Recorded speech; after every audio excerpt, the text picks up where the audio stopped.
very well. And at a certain point, when I started Ben's, I thought I'd write some things about the mix-up. And for example, today we all talk about what percentage of gross national product should you spend on defense. To me, that's an insane question, because if you spend it badly, what's the difference? If you want to just today buy all sorts of tanks and things when you need cybersecurity, it's stupid. So the whole question was, there's no up or down, it's all the same.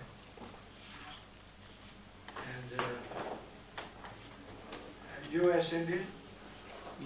What changed in the societies here, basically? Well, first of all, I didn't start coming here 20 years ago. My wife and I started coming here 40 or some years ago. We used to come and we got to know the country, go all the places. It was just 20 years ago that Business Executives for National Security made its first trip here, and we started getting involved in the politics. And by then, I had enormous affection for India, and seemed very sad about what was happening. As I put it in an article, India had both feet planted in the 21st century, and Pakistan had both feet planted in the past. And I was very sad about that, because most Pakistanis I know, I think very highly of. But the country is a mess. India is just growing. And here you have a country. So when we came 20 years ago, we earlier had this, you're for us or against us. And since you were neutral, obviously you were against us. Pakis were our pals, you weren't. It took a long time. I mean, 20 years ago, we didn't really care about you. And since I think Ben's has really played an important role, or as many others have, in changing that. And there's no doubt in my mind that the relationship between these two great democracies will just get closer and closer and closer. Part of the reason, as for the United States' point of view, I think, has almost less to do with India than it does with China. India plays the buffer for China. We need India more than India needs us, in my view. And so that's what I think. Back to ask about, you talked about Kissinger. Kissinger and Russia. Yeah, I wanted to just tell a story about Henry Kissinger. He invited me to breakfast in 1994. And since I didn't know him all that well, I thought there'd be a whole crowd. It was just four of us. And he wanted to tell us that he and Lord Carrington had just come back from South Africa, where he had met with 2 years with Nelson Mandela, Chief Buthelezi, head of the Zulus, and Mr. de Klerk. And he went on and on about that. And I made the mistake of saying, well, I was with the three of them myself. He didn't give me a very happy look. He said, I won't even try to imitate him, but he asked me when that was. I said, well, I was at in Davos at the World Economic Forum, and I had to pee. So I went to the urinal, and the next urinal was Nelson Mandela, next to him was Chief Buthelezi, and next to him was Clerk. I was with the three of them as well, so consequently. I've never been invited back.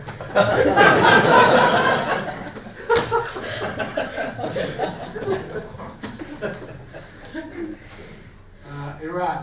My wife and I went, and Khatami was president, and there was great, great hopes. What was going on at the time.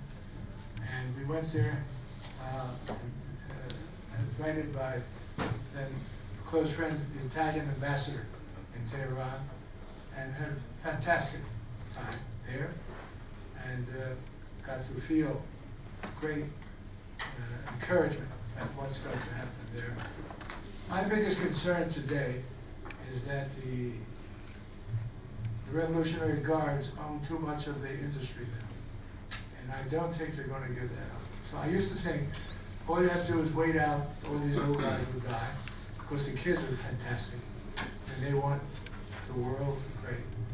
Now I'm a little concerned, because I think that the people with the guns own a lot of the business, and they ain't going to give it up so quick.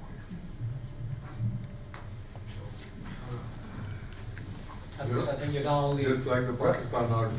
Exactly. Russia, Putin, Trump.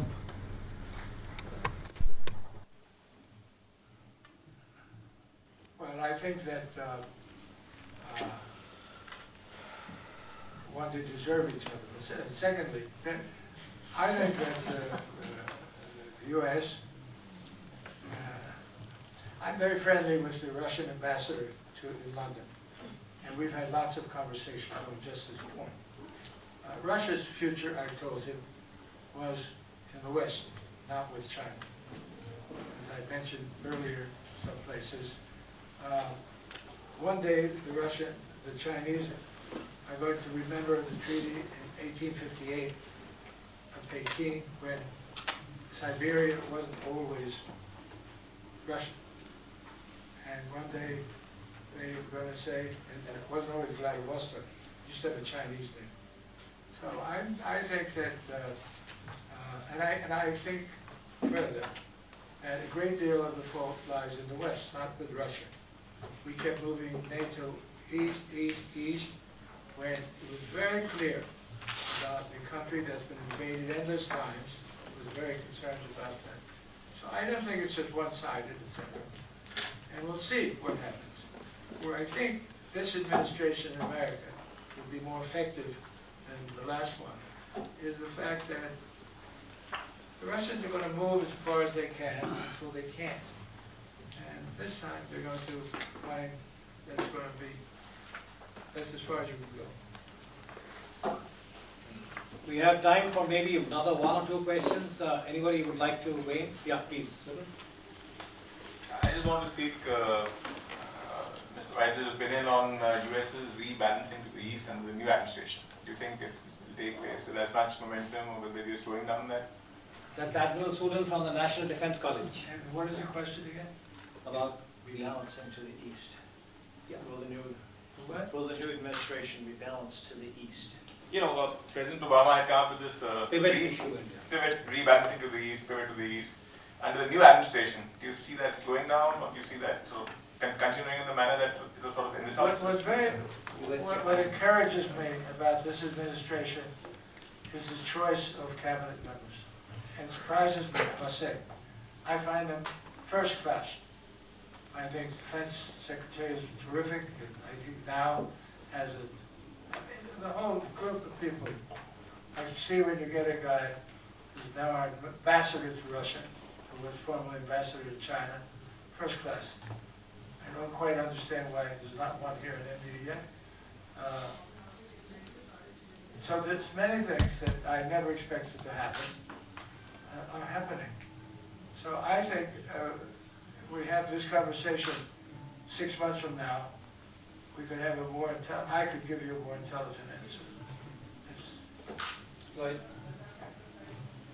Hi sir, my name is Ishan. I'm a gold trader and prospect for minerals in Myanmar. You're a gold digger. Gold. You don't look it. I hope I don't meet many gold diggers. No, my question is, I mean, you've made some really money in mining. Your book on manganese is necessary reading for anyone in that business and widely recommended.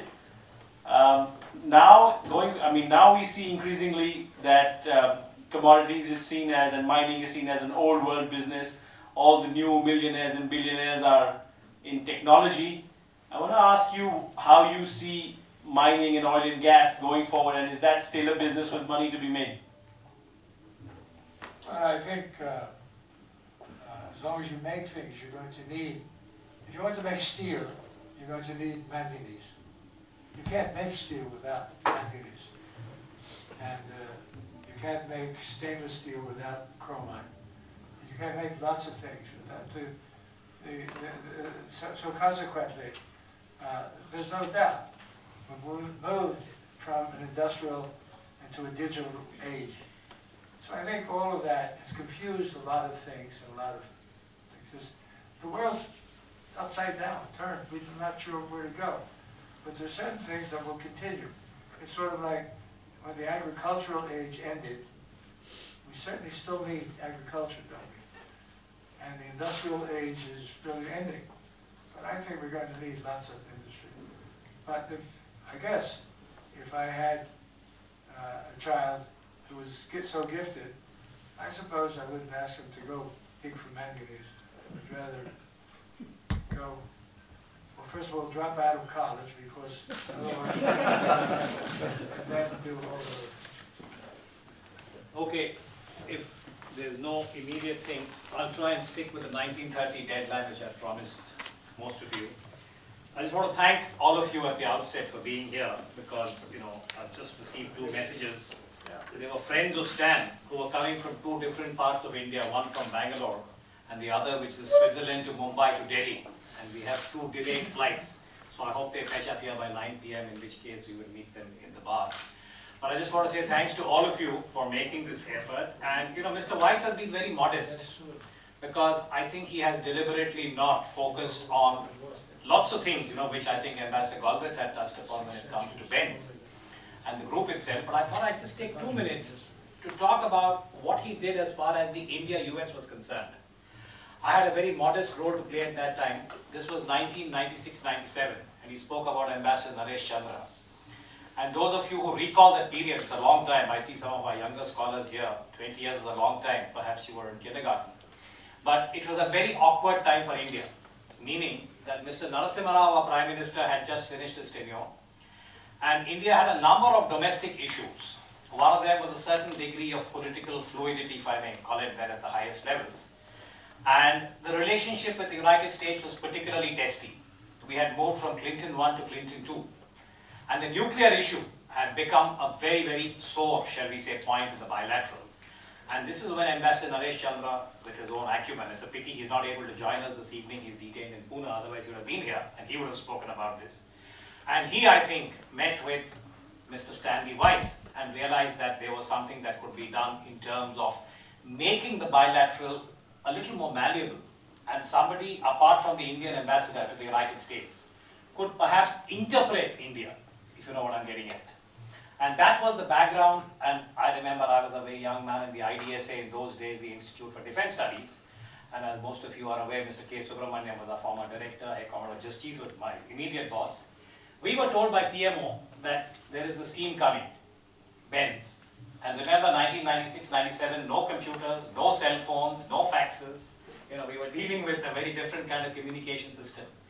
But the long and short is that, IDSA was asked to sort of enable some of these interactions. And I met Mr. Weiss, and along with him, I'd also like to take, with your permission, sir, to mention Mr. Rafael Benaroya, who also played a very important part in the first visit, because he came out before the main team, before Stan Weiss and the main delegation came. And these were some of the biggest names in American industry at that time. Waste management, I forget some of the other names, they were the CMDs and the bosses. Rafael came across about 2 weeks in advance and we had the first meeting of the Sherpas. And here I was meeting an American businessman for the first time and I was very prickly because I grew up with a very anti-US kind of orientation. I'm a sailor. So we remembered 1962 and the American Enterprise, 1971 and the war. And that the American carrier had come into the Indian Ocean, and Admiral Nanda said, what will you do if you meet the carrier at sea, and so on. So it was a prickly meeting, but I must say, full credit to Mr. Benaroya, we were able to iron out the wrinkles, and then we met the team. And Stan Weiss will never forgive me for this, but I said, how do I deal with this group of businessmen on a weekend? So my suggestion, and PMO said, listen, you do what you want, we don't want to get involved, just tell me if there's any major issue. So most of them said they were on a first visit to India. So this was the time when you had no Wikipedia, no Google, you couldn't go to images. So I said, what do I do with these folks?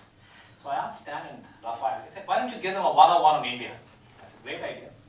So we sat in the Taj Hotel, and I sat in this room, and Rafael was on one side, Mr. Weiss on the other.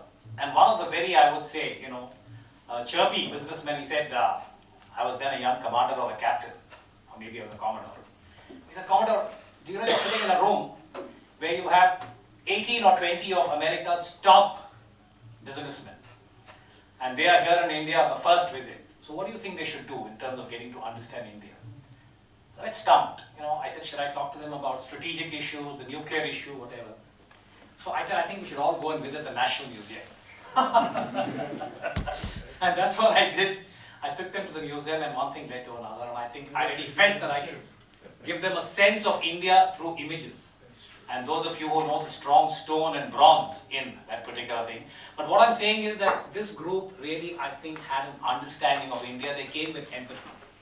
I'd like to think they went back with a little more, shall we say, awareness. And when we moved to 98 and we had the nuclear test, Mr. Vajpayee was then our Prime Minister. India-US was as south as you can possibly go in terms of bilateral relations. The diplomats here will know what I'm talking about. And Madeleine Albright, the Secretary of State, made some very intemperate references to the relationship. Stroke Talbot, I think the deputy, also has a very interesting turn of phrase. And the United States really, I think, had put India in the pale of, as far as you can. It was at that time the first, shall we say, public articulation about why India did what it did in May 1998, the Shakti test, was Stan Weiss. It was initially a letter to the New York Times or the Herald Tribune, if I remember right, followed by an article. Because let me share this, talking about opinion pieces and views. Mainstream United States did not want an empathetic interpretation of why India did the nuclear test in May, June 1998. This is my reduction. Finally, Stan Weiss's comment comes as a letter to the editor. That, if I remember right, sir, was the first piece. Right. And subsequently, I think what they did was, I think, to convey to the administration, and this I remember firsthand, the Indian embassy had no direct contact with the US government. And the government of the day then, the Foreign Secretary and the MEA, Jaswant Singh was our minister, Mr. Jaswant Singh, they sent out the first track 2. And Mr. K Subrahmanyam was the first person who was sent out to the United States in September, October of that year. And I followed him, I was along with him as quote-unquote Sherpa to look after him or whatever. And we went to the US, the embassy said, sorry, we're getting no responses from DOD, Department of Defense, no response from Department of State, and we're not quite sure how we'll set up these meetings. And that's when Mr. Subrahmanyam said, we're reaching out to Stan Weiss. He used to have a 3-star general with him, he was still Chairman Benz. General Tom McInerney, sir, is that right? McInerney. He was the senior military man, and that's how, we went and he sort of enabled meetings. And what I'm trying to say is that a very, very valuable kind of role was played by Benz in 98 and again in 99, by the way, when we had the Kargil War. So I just thought that I'd flag these, and Mr. Weiss has, of course, not mentioned them. But there were 3 other issues which both Dr. Baru and the others had also mentioned, and I thought that when Mr. Weiss was talking about India, I'm taking the liberty of flagging this for the Subbu Forum and its members, that there are 4 issues that come up in the American QDR, the Quadrennial Defense Reviews. You can look at this from Clinton 2 to Bush 1, Bush 2, and subsequently Obama 1, Obama 2, and where we are in Trump now.